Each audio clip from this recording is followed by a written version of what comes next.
Living in a once peaceful neighborhood where families knew and looked out for each other, life seemed idyllic. It was a place where children played in the streets and laughter filled the air. However, that tranquility was about to be shattered. I had always been a devoted and caring mother to my two sons, Mark and Alex. Mark, being the eldest, had always been full of life and had a mischievous glint in his eye. I cherished him dearly, unaware of the darkness that was beginning to take hold of his heart. It all started innocently enough, or so I thought. Mark began spending more time with a new group of friends, whose influence slowly began to transform him. He became distant, spending less time with family and more time on secretive endeavors. Conversations became strained, and I noticed a subtle shift in his behavior. As the days turned into weeks, I couldn't shake the nagging feeling that something was missing. Mark's once open and vibrant personality was replaced by an air of secrecy. He would come home late, his eyes avoiding mine, as if carrying a weight on his shoulders. My motherly instincts were on high alert, sensing that trouble was brewing. The neighbors, too, began to notice the change in Mark. They whispered among themselves, sharing stories of his late-night escapades and questionable acquaintances. Concerned faces peered through the curtains, and the once welcoming atmosphere of our neighborhood began to wither away. Despite my growing apprehension, I desperately clung to the belief that Mark was simply going through a rebellious phase. I convinced myself that he would outgrow it, that it was just a passing storm in our otherwise peaceful lives. Little did I know that this storm was far from over. As the days turned into weeks, rumors began to circulate about a nearby house being targeted by thieves. Valuable possessions were disappearing, leaving the homeowners devastated and the entire community on edge. It was a violation of trust that sent shockwaves through the neighborhood, and everyone was on high alert. Little did I realize that the thief responsible for these heinous acts was none other than my own son. Mark, unbeknownst to me, he had fallen deeper into the clutches of a dangerous circle, indulging in a life of crime that I could never have fathomed. In this first chapter, the stage is set for the turmoil that will soon engulf my life. The signs of trouble are evident, although I am still oblivious to the depth of the darkness that has taken hold of my son.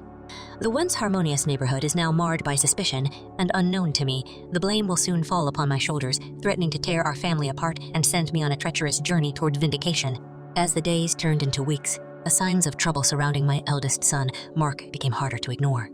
His behavior continued to raise red flags, leaving me increasingly worried and confused. Gone were the days of open communication and laughter shared between us.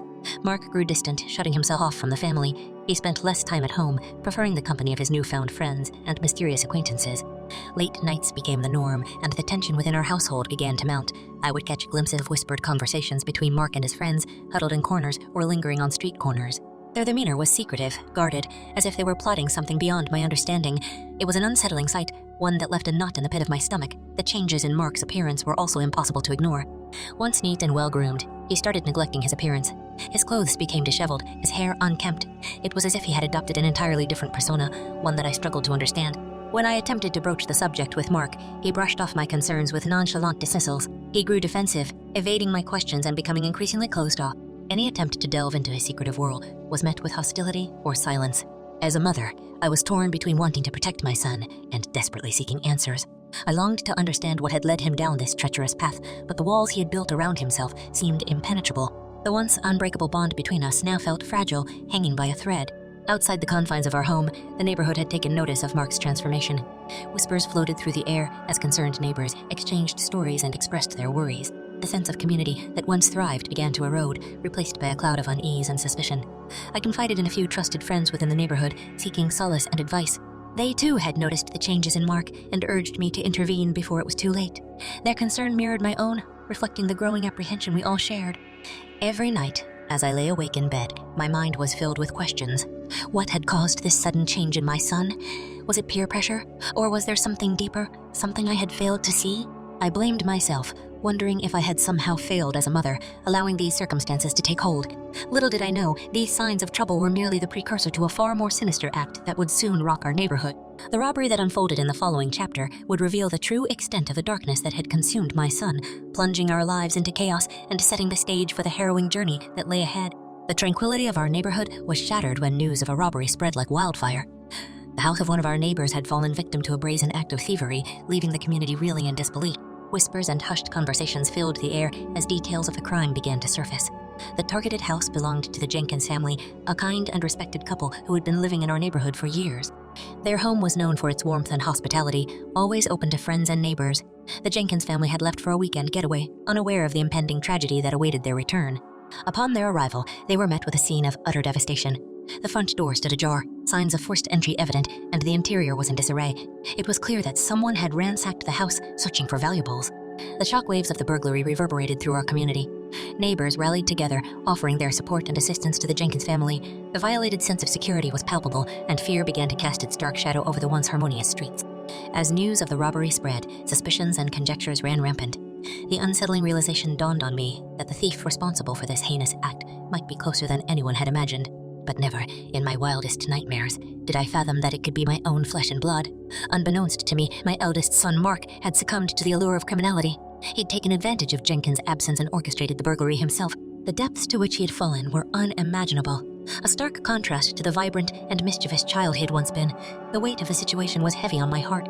I struggled to understand how my son had spiraled down this dark path, morphing into a stranger capable of such callous acts. Denial and disbelief battled with the mounting evidence, clouding my judgment and blinding me to the truth that was inching closer with every passing day. The impact on our neighborhood was profound. The once tight-knit community became tainted by suspicion and fear. Neighbors eyed each other with cautious glances, wondering who among them could be capable of such a betrayal. It was a collective loss of innocence, a rupture in the fabric of trust that had woven our lives together. As the investigation into the burglary unfolded, the police began their relentless pursuit of justice. Detectives meticulously combed through the evidence, scouring for any clue that could lead them to the culprit. The weight of their scrutiny became suffocating as our family's name was inexorably drawn into the center of their investigation. In this chapter, the full impact of the robbery on our neighborhood becomes apparent. The Jenkins family's misfortune serves as a stark reminder of the fragility of our lives and the presence of darkness lurking in the shadows. Little did I know that the blame for this crime would soon be shifted onto me, setting the stage for the harrowing journey that awaited, where my own freedom would hang in the balance. The tranquility of our once close-knit neighborhood was shattered, replaced by whispers of suspicion and pointed fingers. As news of the robbery spread, it seemed that everyone had their own theory about the perpetrator. However, to my disbelief and anguish, the blame was soon directed at my own family, with my eldest son Mark at the center of the accusations. The whispers grew louder, and eyes filled with doubt followed my every move. Neighbors, once friendly and welcoming, now regarded me with skepticism. The weight of their suspicions pressed down upon my shoulders, threatening to suffocate me. Gossipy conversations echoed through the streets, carrying stories of Mark's late-night activities, his questionable companions, and his sudden change in behavior. It seemed that the pieces of the puzzle were slowly aligning, forming an incriminating picture that I was reluctant to accept. As the cloud of doubt loomed over us, I refused to believe that my own son could be responsible for such a heinous act. I staunchly defended him, asserting his innocence with unwavering conviction. I could not fathom that the mischievous boy I had raised could have fallen so far, yet the mounting evidence against Mark became increasingly difficult to ignore. The police investigation, fueled by the need for justice, intensified its focus on our family. Detectives visited our home, interrogating each member of the household, searching for any shred of evidence that could link us to the crime. The accusations against Mark reverberated within the community, fueling further doubts and suspicions. Whispers turned into open speculation, and the once supportive neighbors began to distance themselves. It felt as though our world was crumbling, and the foundation of trust that we had once enjoyed had been irreparably shattered. Anguish, disbelief, and despair battled within me, threatening to consume my sanity. Each passing day brought a new wave of uncertainty and fear as the walls closed in around us, with Mark at the epicenter of the storm. Attempts to reason with the accusers fell on deaf ears. Their judgment was swift and unwavering as they clung to their belief in Mark's guilt. I pleaded for them to see reason, to consider the possibility that there might be another explanation. But my words fell on hardened hearts, unwilling to entertain any alternative narrative. The burden of defending my son, while simultaneously grappling with the truth that loomed ever closer, weighed heavily upon my shoulders. Doubt crept into my thoughts, and I began to question my own judgment. Had I been blind to the darkness that had consumed my son? Was I unknowingly an accusation to his actions? In this chapter, the accusations against my family intensify, fueled by mounting evidence and the community's desire for justice. The weight of suspicion grows unbearable as I find myself defending Mark's innocence amidst the growing doubts. Little did I know that Mark had his own plans, a web of lies that would soon ensnare me, pushing me perilously close to the brink of imprisonment and forever changing the course of our lives. In the face of mounting accusations and the weight of evidence against my son Mark, I found myself trapped in a state of denial. It was an agonizing battle between the love I had for him and the undeniable truth that was unfolding before my eyes. As the community's suspicion grew, I clung desperately to the belief that Mark was innocent. I refused to accept the possibility that my own flesh and blood could be responsible for such a heinous act. My love for him blinded me to the mounting evidence, clouding my judgment and shielding me from the harsh reality that awaited. With each passing day, I fought tooth and nail to defend Mark's innocence, proclaiming his good character to anyone who would listen. I was determined to protect him, to shield him from the consequences of his actions, even if it meant deluding myself. Friends, family, and even some neighbors began to express their doubts, urging me to confront the truth that I so vehemently denied. Their concerns were like arrows piercing through my fortress of denial, chipping away at my resolve. The whispers that once questioned Mark's involvement in the crime now turned their focus on me. Speculation began to circulate, suggesting that I, as his mother, must have known about his activities and perhaps even helped him in his deeds. It was a painful twist of fate, as the blame was now shifted onto me. I became the target of judgment and scrutiny, my every move scrutinized for signs of guilt. The once supportive community turned its back on me, their trust shattered by the weight of suspicion. It felt as though I was standing alone, isolated in a sea of accusations. In the depths of my denial, I clung to memories of Mark's innocence, desperately searching for any shred of evidence that could exonerate him. I revisited moments from his childhood, recalling the laughter, the love, and the bond we had shared. It was a form of self-preservation, an attempt to shield myself from the devastating truth that threatened to consume me. However, as the days turned into weeks, the evidence against Mark became increasingly undeniable. The police investigation unearthed connections and physical evidence that painted a damning portrait of his involvement. The weight of the truth pressed down upon me, its gravity too immense to ignore. The realization of my son's guilt began to seep into my consciousness, slowly eroding the fortress of denial that I had built. The emotional turmoil within me intensified as I grappled with the conflicting emotions of love, betrayal, and the crushing disappointment of a mother whose faith had been shattered. In this chapter, the strength of my denial is tested as the mounting evidence against Mark becomes increasingly difficult to ignore. I am confronted with the painful truth that my beloved son may indeed be guilty of the crime. The foundation of my denial begins to crack, setting the stage for a turbulent journey of self-discovery and redemption that lies ahead. Now it delves into the unraveling of the truth surrounding my son's involvement in the robbery and the heartbreaking realization that my denial could no longer shield me from the harsh reality. As the weight of the evidence against Mark grew, my resolve to defend his innocence began to crumble. Doubt seeped into my thoughts, and I found myself torn between the love for my son and the need to confront the truth. It could be a fingerprint, a witness statement, or some other compelling proof that leaves no room for doubt. The police investigation reaches a critical juncture, and the truth becomes inevitable. The image of my son as an innocent child shatters, replaced by the stark reality of his involvement in a criminal act. I am forced to confront the painful truth that I had been blind to his actions, intentionally enabling him with my denial. Trust, once a cornerstone of our relationship, is shattered, leaving a void that feels insurmountable. The bonds that held us together strain under the weight of the revelations, and our once united front begins to fracture. I find myself grappling with guilt, questioning my role as a mother and my failure to recognize the signs of my son's descent into darkness. It is a painful introspection, a journey through the depths of self-blame and regret. The community, now aware of the truth, shifts its focus from suspicion to condemnation. I become a target of their judgment, bearing the weight of their disappointment and resentment, bearing the weight of their disappointment and resentment. The once vibrant neighborhood that I had called home now feels like a prison, suffocating me with its collective disdain. This chapter sets the stage for the emotional turmoil and self-reflection that will drive the narrative forward. It marks a turning point in the story where the veil of denial is lifted, and the characters, including myself, must confront the consequences of our actions and face the arduous path towards redemption and the search for the truth. Now it delves into the aftermath of the truth coming to light as the consequences of my son's actions and my own denial begin to unfold. It is a chapter filled with remorse, difficult choices, and a search for redemption amid the ruins of our lives. As the weight of the evidence against Mark becomes undeniable, the legal system takes its course. He is arrested and charged with burglary, his once promising future now overshadowed by the gravity of his actions. The reality of the situation sinks in, and the enormity of the consequences he faces becomes apparent. As a mother, I find myself torn between conflicting emotions. The love for my son remains, but it is tainted by disappointment and the painful acknowledgement of the harm he has caused. I grapple with feelings of guilt, wondering if my denial had inadvertently enabled his actions and contributed to the situation at hand. The legal proceedings cast a dark cloud over our family. The courtroom becomes a battleground where truth and justice collide. The weight of Mark's guilt hangs heavily in the air as evidence is presented, testimonies given, and the consequences of his choices laid bare for all to see. My role in the proceedings becomes uncertain. As the community's distrust of me deepens, whispers of my own involvement in the crime continue to circulate. I am faced with the harsh reality that my actions and denial may have inadvertently placed me on the edge of imprisonment as well. This chapter delves into the emotional and legal turmoil that ensues as we confront the consequences head-on. It explores the complex dynamics between guilt, love, and the search for redemption. It is a chapter of difficult choices, where characters must navigate the treacherous path of accountability while grappling with the irreversible impact of their actions. In the midst of this chaos, seeds of redemption and self-reflection begin to take root. It is a chapter that lays the groundwork for the characters to embark on a transformative journey, seeking not only personal redemption, but also a chance to rebuild shattered relationships and find a glimmer of hope amidst the wreckage.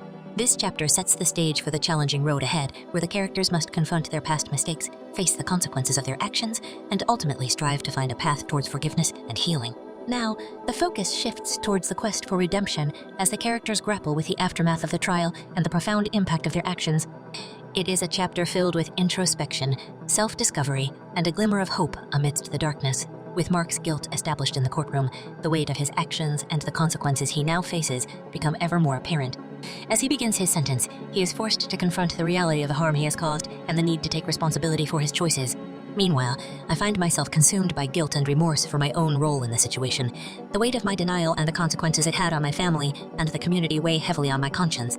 I am driven to make amends, to seek redemption for my shortcomings as a mother, and my failure to recognize the signs of my son's descent. In this chapter, I embark on a journey of self-reflection, seeking to understand the root causes of my denial and the impact it had on our lives. It is a painful process of confronting the truth within myself and acknowledging the mistakes I made along the way. The community, once filled with judgment and distrust, begins to show glimpses of forgiveness and compassion. Some individuals, recognizing the depth of our remorse and the genuine desire for redemption, extend a hand of support and understanding.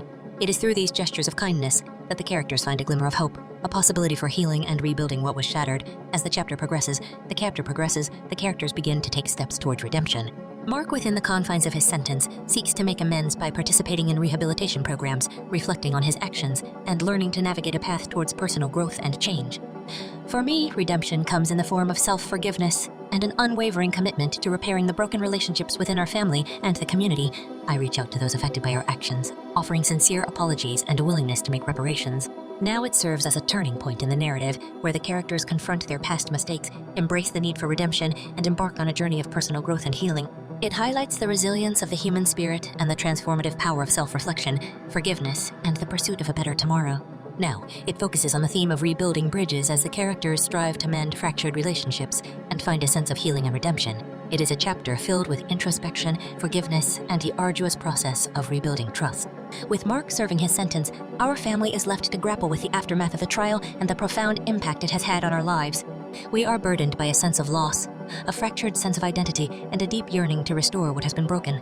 In this chapter, the characters embark on a journey of reconnecting with those affected by our actions. We reached out to the community, offering sincere apologies and demonstrating our commitment to making amends. It is a challenging process, as we encounter a range of reactions, from skepticism and resistance to forgiveness and acceptance. Forgiveness becomes a central theme, as both the characters and the community must grapple with the difficult choice of whether to let go of past grievances and open themselves up to the possibility of reconciliation. Some individuals prove to be more forgiving, while others are more guarded, requiring time and consistent efforts to rebuild trust. Through this chapter, the characters engage in acts of service and restitution. We actively participate in community initiatives, seeking to make a positive impact and demonstrate our genuine remorse. Through these actions, we hope to prove that we have changed, that we are committed to a path of redemption, and that we can be valued members of the community once more. At the same time, the characters undergo personal transformations. We engage in deep introspection, confronting the flaws within ourselves that contributed to the events that transpired. This inner work allows us to grow and evolve, fostering a newfound empathy and understanding for the pain we have caused. As the chapter progresses, we begin to witness the gradual rebuilding of bridges. Trust, though fragile, begins to mend as our actions align with our words, and the sincerity of our efforts becomes apparent. Relationships that were strained and fractured start to show signs of healing, as forgiveness and empathy pave the way for renewed connections. This chapter serves as a pivotal moment in the story, where the characters actively engage in the process of rebuilding bridges. It explores the complexities of forgiveness, the transformative power of sincere apologies, and the possibility of redemption and healing. As the characters continue on their journey, they inch closer to finding a sense of peace and wholeness, while navigating the challenges that come with rebuilding what was once lost.